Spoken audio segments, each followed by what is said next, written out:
Pensaram que eu ia desaparecer. Não contavam com isso. Eu estava sentada na cadeira da cozinha quando ouvi minha nora dizer, pelo telefone, que eu já tinha cumprido o meu papel. Ela não sabia que eu estava do lado de fora da porta, com uma sacola de compras na mão e o coração que ainda batia por aquela família. Mas foi ali, naquele corredor cheirando a umidade e descaso, que eu entendi uma coisa que levaria tempo para aceitar de vez. Eu havia me tornado invisível para as pessoas que eu mais amava. E o pior não foi a dor. O pior foi perceber que eu mesma tinha ensinado a elas como me tratar assim. O que aconteceu depois disso foi além do que qualquer uma delas poderia imaginar. Meu nome é Conceição.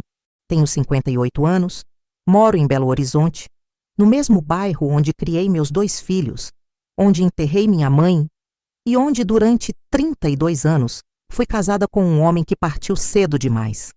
Sou professora aposentada. Dou aulas particulares de reforço ainda hoje, porque parar completamente nunca foi opção para mim. Trabalho me mantém de pé, sempre manteve. Naquele dia, numa terça-feira de julho, eu tinha ido até a casa do meu filho mais velho, o Henrique, deixar umas coisas que ele havia pedido. Frutas, um remédio, uma muda de manjericão que ele tinha comentado que queria plantar na varanda. Eu fui porque ele pediu. Fui porque sempre fui. Essa era a dinâmica que eu conhecia, a única que eu sabia existir entre nós. Ele pedia, eu ia. A porta estava entreaberta. Eu ia bater quando ouvia a voz da Silvana, minha nora, clara, e sem nenhum constrangimento. Ela falava com alguém, talvez uma amiga, talvez a irmã dela, não sei. O que sei é o que eu ouvi. Ela sempre aparecendo, sempre com aquela história de querer ajudar. Cansa, sabe? O Henrique não tem coragem de falar, mas eu tenho. Ela já criou os filhos dela, já cumpriu o papel dela. Agora precisava aprender a ter uma vida própria e deixar a gente viver. Fiquei parada, a sacola pesava na minha mão. O manjericão estava começando a murchar com o calor. Não entrei. Deixei a sacola encostada na grade, virei as costas e fui embora. No caminho de volta eu não chorei. Não imediatamente. Fiquei olhando pelas janelas do ônibus, vendo as ruas passarem, as pessoas caminhando com pressa, e fui tentando entender quando exatamente eu tinha deixado de ser uma presença bem-vinda para me tornar um fardo. Quando eu tinha deixado de ser mãe para ser estorvo. Não encontrei a resposta naquele dia, mas encontrei outra coisa. Uma clareza fria, quase estranha, que foi se instalando no meu peito devagar, como quando a febre baixa e você percebe que o mundo estava distorcido e você nem tinha percebido. Eu precisava parar. Parar de aparecer, parar de oferecer, parar de ser o que elas não pediam mais, mas continuavam aceitando quando era conveniente. E foi aí que tudo mudou. Não para elas, não ainda. Primeiro, mudou para mim. Eu cresci em uma família simples, interior de Minas. Cidade pequena onde todo mundo se conhecia e ninguém tinha muito, mas partilhava o pouco com generosidade. Minha mãe lavava roupa para fora. Meu pai trabalhava na construção. Eu era a filha do meio de 5 irmãos. E aprendi cedo que existir em silêncio era uma forma de não dar trabalho.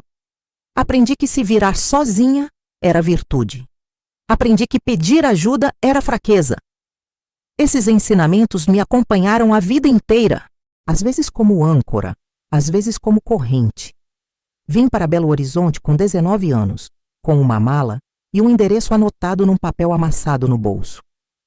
Fiz o magistério, comecei a dar aula em escola pública e foi numa festa junina de escola que conheci o Edson.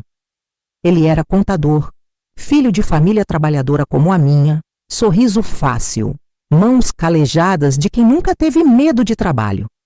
Casamos 2 anos depois. Tivemos o Henrique em 1989. A Patrícia, 4 anos mais tarde. 2 partos normais, 2 crianças saudáveis, 2 motivos que eu carregava no peito como a coisa mais preciosa que a vida tinha me dado. Trabalhei a vida inteira enquanto criava os filhos. Nunca pedi para parar. Nunca achei que devia. Edson trabalhava. eu trabalhava. A gente se dividia como podia. E nos fins de semana, era a minha mãe que ficava com as crianças enquanto a gente fazia o que precisava ser feito. Não foi fácil, mas também não foi o que eu chamaria de sofrimento. Era vida. Era a nossa vida.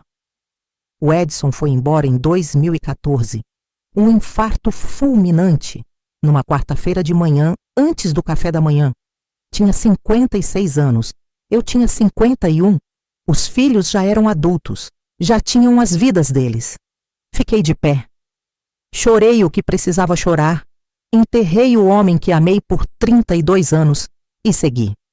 Porque era o que eu sabia fazer. Seguir.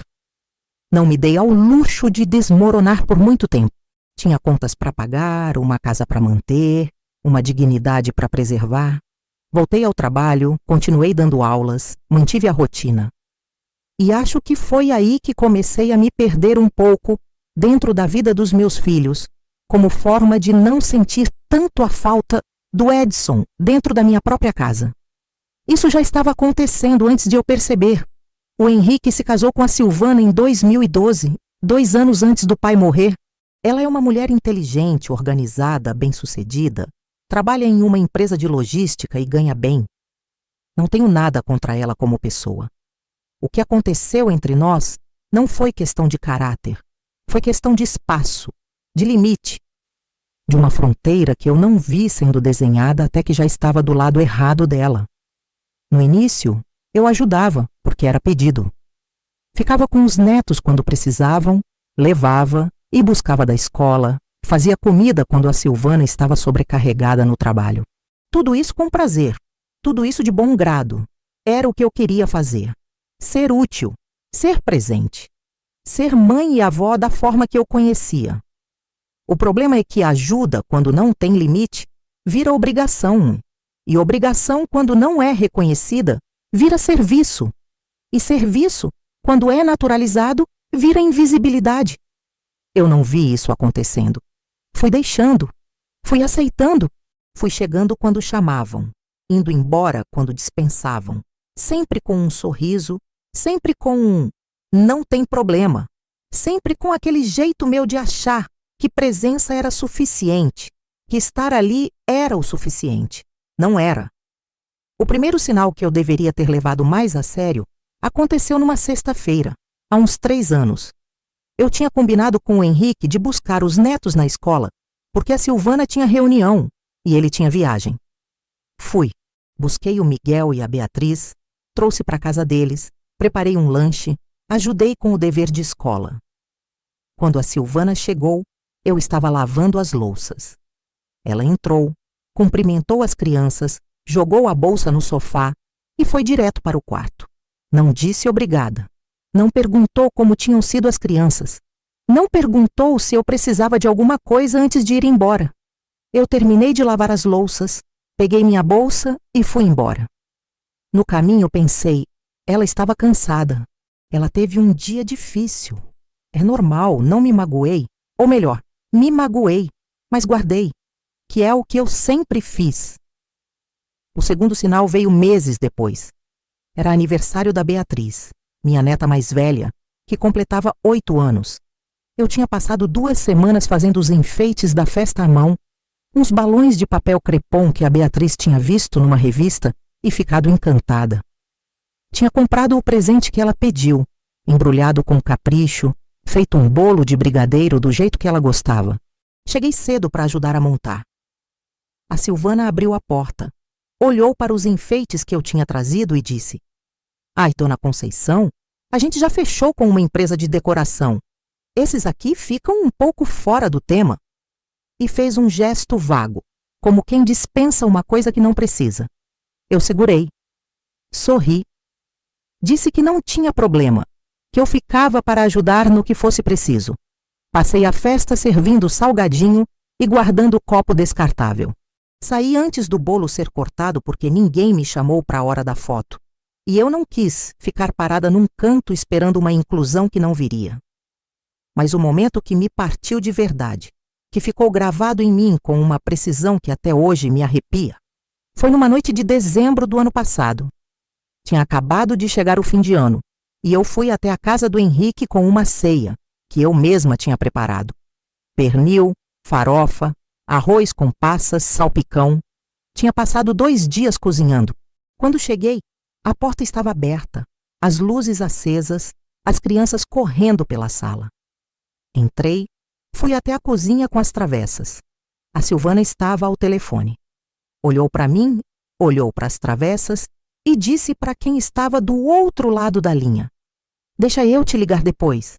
A sogra chegou com comida.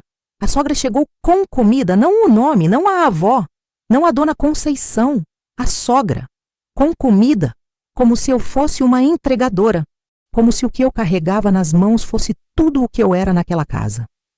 Coloquei as travessas na bancada. O Henrique entrou na cozinha, me abraçou rapidinho, disse que tinha ficado sabendo que eu vinha trazer as coisas. "Obrigado, mãe." Ficou 30 segundos ali comigo e foi embora. Eu fiquei sozinha na cozinha, com os meus potes, as minhas travessas, a minha farofa. E foi ali que eu soube. Não aquele dia, não aquela semana, mas logo depois, quando eu estava em casa e o silêncio da minha sala me abraçou do jeito que ninguém mais tinha abraçado. Soube que eu precisava parar.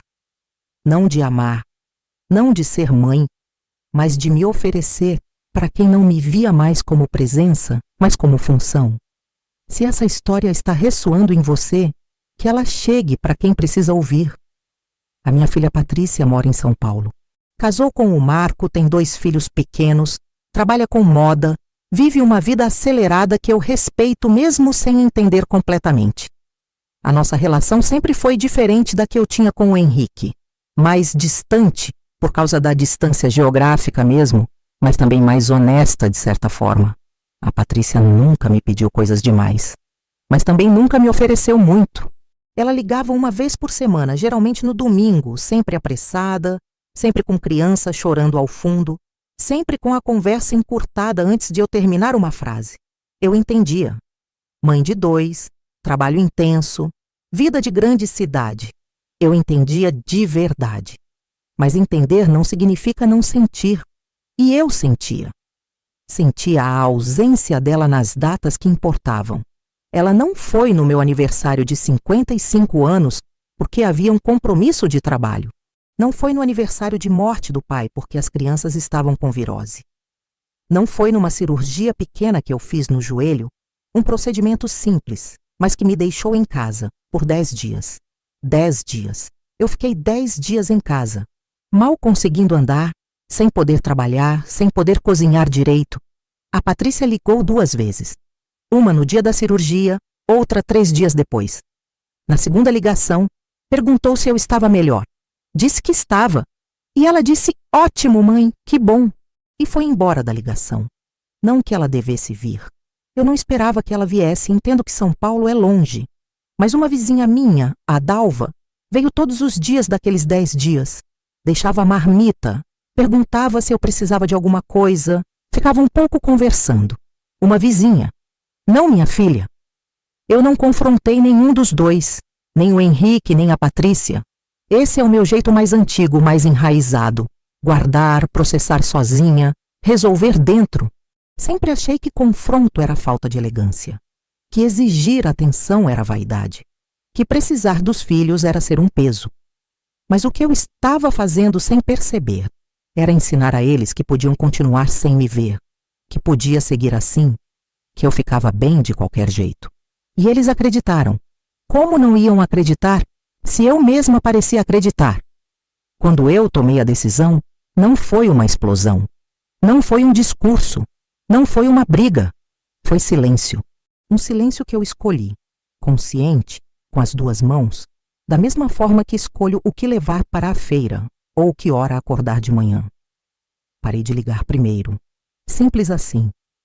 Sempre fui eu quem iniciava. Eu quem ligava para saber como estava o neto, se a Silvana tinha passado bem, se o Henrique precisava de alguma coisa. Parei. Completamente. Fiquei esperando. A primeira semana passou sem nenhum contato. A segunda também. Na terceira semana, o Henrique mandou uma mensagem curta. "Mãe, tá sumida. Tá bem?" Eu respondi: "Estou bem, ocupada com os alunos." Ele mandou um emoji de coração e não falou mais nada. Nesse período, me concentrei em mim de uma forma que não me permitia há anos. Retomei uma caminhada matinal que tinha abandonado quando comecei a usar a manhã para resolver coisas dos filhos. Voltei para um grupo de leitura que eu frequentava até 2018 e tinha largado sem nem perceber quando. Marquei um almoço com a Neuza, minha amiga de 20 anos que eu mal via por falta de tempo. Um tempo que eu usava para estar disponível para quem não valorizava essa disponibilidade. Almoçamos por 3 horas num restaurante português perto de casa. Falamos de tudo. Da vida, dos filhos, do envelhecimento, dos medos, das conquistas pequenas que a gente para de enxergar quando está sempre olhando para o lado errado. Saí de lá mais leve do que tinha entrado. E percebi que leveza era uma coisa que eu tinha esquecido de procurar para mim. Foram 6 semanas sem ir à casa do Henrique. 6 semanas sem mandar marmita, sem oferecer ajuda, sem aparecer com manjericão e sacola de frutas. E olha, o mundo não acabou. As crianças foram à escola. A Silvana continuou trabalhando. O Henrique continuou vivendo. Eles não precisavam de mim. Ou melhor, precisavam, mas não de mim como pessoa. Precisavam de mim como função. E quando eu parei de executar a função, eu simplesmente deixei de existir no radar deles. Isso doeu. Claro que doeu. Seria mentira dizer que não doeu. Houve noites em que eu olhei para o teto da minha cama e senti uma solidão que pesava como pedra no peito.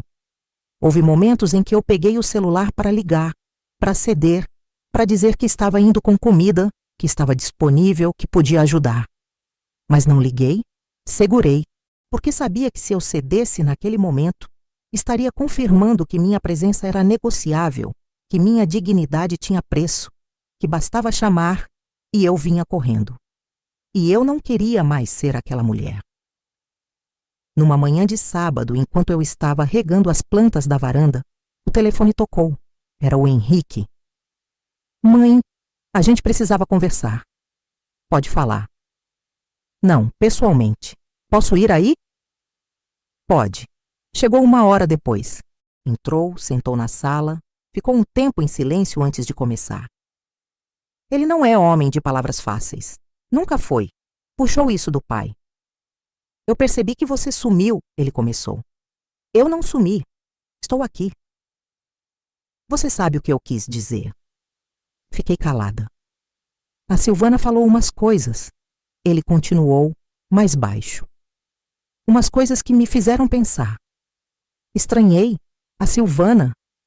A mesma que tinha dito que eu já tinha cumprido o meu papel. Que coisas. Ele respirou fundo. Ela disse que ficou pensando no que falou aquele dia, pelo telefone, que ela não sabia que você tinha ouvido, mas que ficou mal com isso depois, que foi cruel. Ela disse que ficou mal por semanas. Olhei para ele, esperei. Ela disse que entende se você ficou com raiva, mas que queria que você soubesse que ela não quis dizer da forma que saiu. Como ela quis dizer então? Ele não soube responder de imediato. Eu não sei, mãe. Eu acho que ela estava estressada, que foi uma descarga, que não representa o que ela sente de verdade. Henrique. Eu falei com calma, mas firme. O que as pessoas falam quando acham que ninguém está ouvindo é a parte mais verdadeira delas. Não estou com raiva da Silvana. Entendo que ela estava desabafando, mas aquilo me fez enxergar uma coisa que eu precisava enxergar. O quê? Que eu me tornei invisível nessa família, que apareço quando é útil e desapareço quando não sou necessária, e que eu permiti que isso acontecesse durante tempo demais. Ele ficou em silêncio. Eu continuei. Não estou aqui para cobrar. Não é sobre cobrar. É sobre entender. Eu preciso que você entenda que eu sou sua mãe, mas também sou uma pessoa. Que tenho sentimentos, que mereço respeito, que minha presença não é um serviço que você contrata quando precisa e dispensa quando não precisa mais. Eu sei disso, mãe. Você sabe na teoria, mas no dia a dia não foi assim que aconteceu. Silêncio de novo, mais longo. O que você quer que eu faça? Ele perguntou por fim, com uma vulnerabilidade que eu não via nele há anos. Não quero que você faça nada por obrigação. Não quero que você ligue porque se sente culpado, que apareça porque tem medo de me perder, que inclua sua mãe na sua vida por protocolo. Quero que você faça porque quer, porque entende o valor disso, porque entende que eu também tenho uma vida, que essa vida tem valor e que ser parte dela é um privilégio que se conquista com presença, com respeito e com atenção. Ele assentiu devagar. Os olhos estavam úmidos. E a Silvana? Ele perguntou. A Silvana precisa entender que eu não sou sua empregada, não sou sua babá de plantão e não sou invisível. Se ela quiser ter uma relação comigo, eu estou aberta, mas em condições de igualdade e respeito. Não em condições onde eu apareço com comida e sou chamada de a sogra. Ele baixou a cabeça. Ficou em silêncio por um tempo. Depois, olhou para mim. Eu me perdi, mãe. Em algum momento eu deixei de te ver como pessoa e comecei a te ver como alguém que sempre estava lá, que nunca precisava de nada, que dava conta de tudo. Eu assumi isso como garantido e foi errado. Foi. Me desculpa. Eu aceito a sua desculpa, Henrique, mas desculpa não muda padrão. O que muda padrão é a ação. É o que você faz daqui para frente. Ele ficou mais um tempo. Tomamos café. Conversamos de outras coisas. Quando ele foi embora, me abraçou demorado, do jeito que ele abraçava quando era menino. Não chorei enquanto ele estava ali, mas quando fechei a porta, encostei nas costas dela e respirei fundo, e os olhos encheram sozinhos. Não de tristeza, de algo que leva mais tempo para nomear, um misto de dor que vai passando e força que vai chegando ao mesmo tempo. Uma sensação de que aquela conversa tinha custado muito, mas tinha valido cada palavra. Com a Patrícia foi diferente, mais lento, mais complicado à sua maneira. Ela ligou numa quarta-feira à noite, fora da rotina do domingo. Eu estranhei. Mãe, o Henrique me contou que vocês conversaram. Contou. E que você está com mágoa. Eu não estou com mágoa, Patrícia. Eu estou acordada. Silêncio do outro lado. O que você quer dizer com isso? Que eu passei muito tempo dormindo, aceitando coisas que não deveria aceitar, me tornando invisível para as pessoas que mais importam para mim e achando que estava tudo bem porque ninguém reclamava. Mas ninguém reclamava porque estava conveniente para todo mundo do jeito que estava. Eu nunca fui de te tratar mal, mãe. Não, você nunca foi grossa. Mas a ausência também é uma forma de comunicação, filha.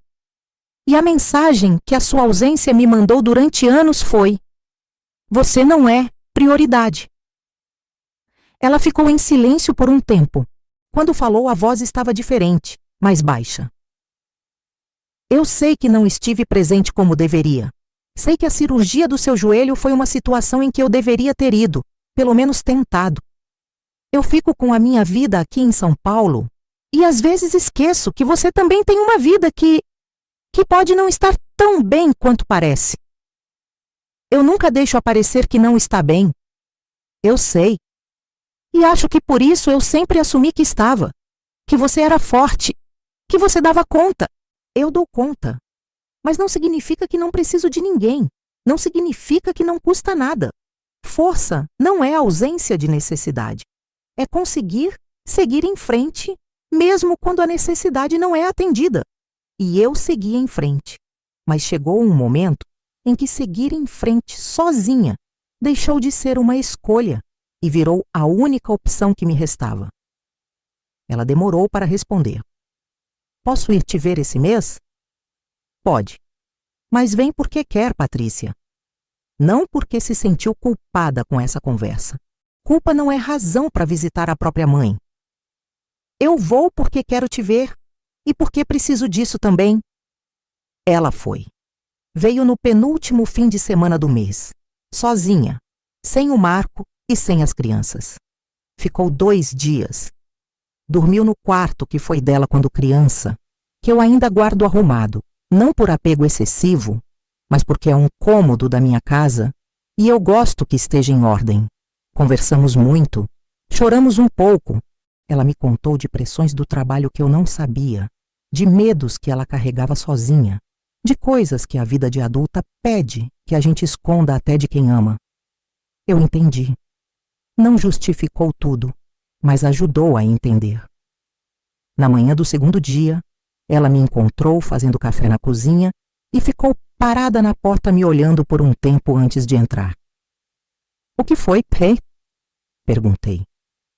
"Você parece diferente." "Diferente como?" "Mais firme, mais... você." Sorri para ela sem dizer nada, porque ela tinha razão. Eu estava mais eu. A diferença é que ela estava percebendo pela primeira vez. E eu já estava assim há semanas. As mudanças não aconteceram de uma vez. Esse é o tipo de coisa que as pessoas esperam quando ouvem histórias como a minha, que depois de uma conversa ou duas, tudo se resolve, a família se une, todo mundo aprende a lição e a vida vira um conto ordenado. Não é assim. A vida raramente tem essa generosidade.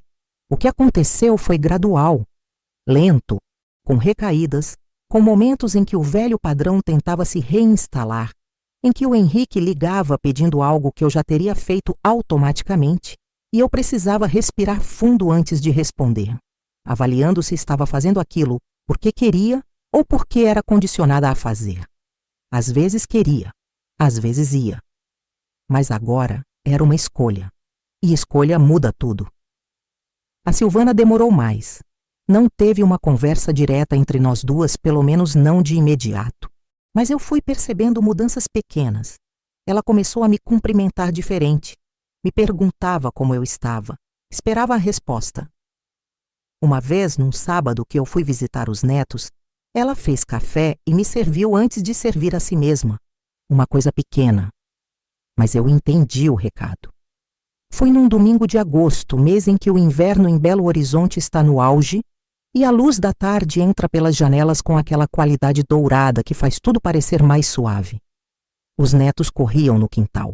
Eu estava sentada na varanda com uma xícara de café quente nas mãos quando a Silvana se sentou do meu lado. "Dona Conceição", ela começou. "Eu queria te pedir desculpa. De verdade. Pessoalmente." Olhei para ela. Eu disse uma coisa horrível naquele dia. Estava desabafando, estava sobrecarregada, mas isso não justifica. Você não merecia ouvir aquilo. Não merecia, concordei sem raiva, sem peso, só com a verdade simples do fato. Eu me arrependo, muito, e eu quero que você saiba que você não é um fardo aqui. Que a gente precisa de você. As crianças precisam de você. Eu também precisaria se eu deixasse. Se você deixasse, repeti. Ela assentiu.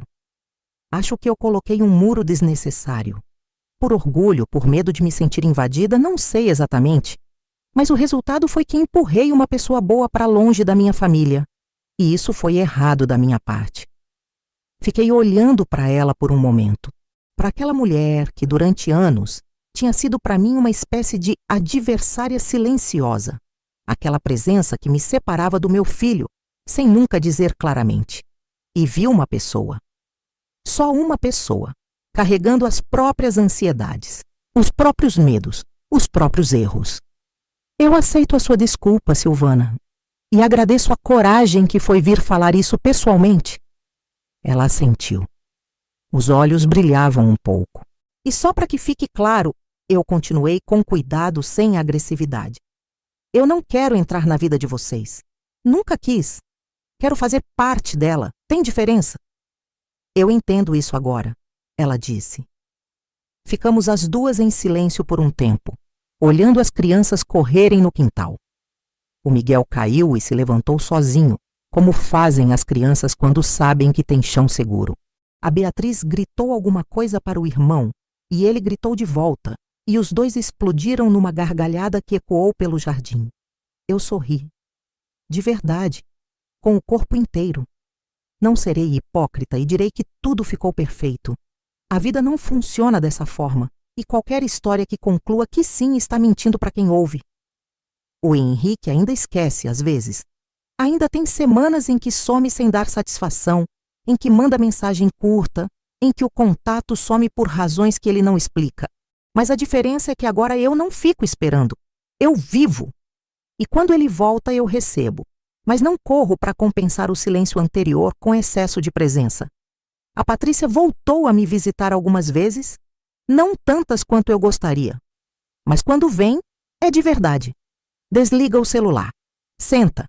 Conversa. Fica. E isso, para mim, vale mais do que 10 visitas apressadas onde ela está presente de corpo, mas ausente de tudo o mais. Os netos crescem. O Miguel já está com 11 anos, a Beatriz com 13. Eles me chamam de vó, com uma naturalidade que me aquece o peito de um jeito que não tem nome. Quando estou com eles, estou de verdade. Não como prestadora de serviço, como avó. Como a mulher que faz bolo de fubá na sexta à tarde e conta a história antes de dormir e escuta quando eles contam as coisas miúdas do dia. E isso eu preservei. Isso eu não deixei ser tomado pelo ressentimento que poderia ter dominado se eu tivesse seguido por outro caminho. Voltei para o grupo de leitura. Hoje sou uma das que mais lê no grupo, o que me dá uma satisfação desproporcional e ridícula, que eu absolutamente não pretendo abandonar. A Neuza e eu almoçamos juntas pelo menos uma vez por mês, e às vezes levamos mais uma amiga, a Cláudia, que é professora aposentada como eu e tem uma história de vida que daria muitos roteiros. Continuo dando aulas de reforço. 3 alunos agora, todos no ensino fundamental. Todos com aquela mistura de preguiça e inteligência que as crianças têm e que me diverte ainda depois de tantos anos. Me pediram para pegar mais um, mas eu recusei. Não porque não dou conta, porque aprendi a calibrar o que cabe na minha vida sem comprometer o que importa. Minha casa, que por muito tempo me pareceu grande demais para uma pessoa só, agora me parece exatamente do tamanho certo. Cuido das plantas, mantenho a varanda arrumada. Faço o café com calma pela manhã e sento para tomar olhando para o jardim antes de começar o dia. Isso pode parecer coisa pequena. Para mim, é tudo. Outro dia, num sábado em que o Henrique tinha trazido os netos para passar o dia comigo, a Beatriz me perguntou do nada enquanto a gente descascava mandioca juntas para o almoço: "Vó, você é feliz?" Parei. Olhei para ela. 13 anos, aqueles olhos espertos que herdou do avô que ela nunca conheceu. "Sou", eu disse. E era verdade. Mesmo morando sozinha, especialmente morando sozinha. Ela pensou um segundo. Minha professora de filosofia diz que felicidade é uma escolha, que a gente não acha felicidade, a gente decide ser feliz. Sua professora é sábia. Você acha que é verdade? Pensei na pergunta com cuidado, com o respeito que ela merecia. Acho que é parcialmente verdade.